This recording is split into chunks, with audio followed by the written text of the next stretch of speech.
time now for some real education, and this week it's a focus on Billy Shakespeare and what some of the world's heavy hitters had to say about the one, the only William.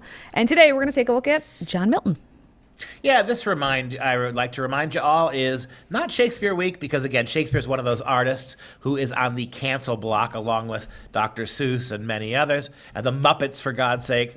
But what we're trying to do here is we did Dr. Seuss Week all last week as a way to try to show moms and dads what will be missed now with this new purge. Same thing with Shakespeare. But rather than read quotes from Shakespeare, which would be very illuminating, let's just look for this week at those other great minds down through history who read Shakespeare and benefited immensely from them, and maybe try to pull back this crazy culture. Take a look at John Milton. Milton was a 17th century poet, about 100 years after Shakespeare, 80 years after Shakespeare. He was deeply indebted to the writing of Shakespeare. He wrote the great Christian Protestant epic, Paradise Lost, one of the most brilliant men in Western culture. And so he wrote a poem, a sonnet, dedicated to the memory of Shakespeare and his work. Let's read that now.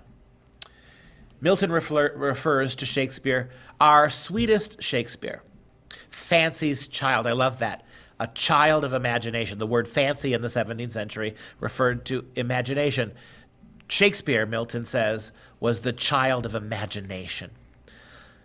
Our sweetest Shakespeare, fancy's child, warble his native wood notes wild. What needs my Shakespeare for his honored bones? The labor of an age in piled stones. I mean, he's so great an artist. We saw this with Ben Jonson yesterday, that he defies mortality. He defies death. As long as his poems and his book exists, his words will exist. What needs my Shakespeare for his honored bones? The labor of an age in piled stones. Huge pyramids built to his honor, or that his hallowed relic should be hid under starry pointing pyramids. No. This is one of those rare intellectual geniuses whose work alone will stand. And every cajoling, left-wing, undereducated high school teacher in this country who thinks she in particular, is doing something particularly memorable in replacing Shakespeare in the readings of their high school English classes and changing them out for second and third-rate authors because they happen to be of a different race or a gender. You can go ahead and get rid of Shakespeare from the minds of high school kids, but you will not remove his influence in the culture. All you're doing is ensuring that your kids are going to be culturally bankrupt when they graduate. Finish the poem.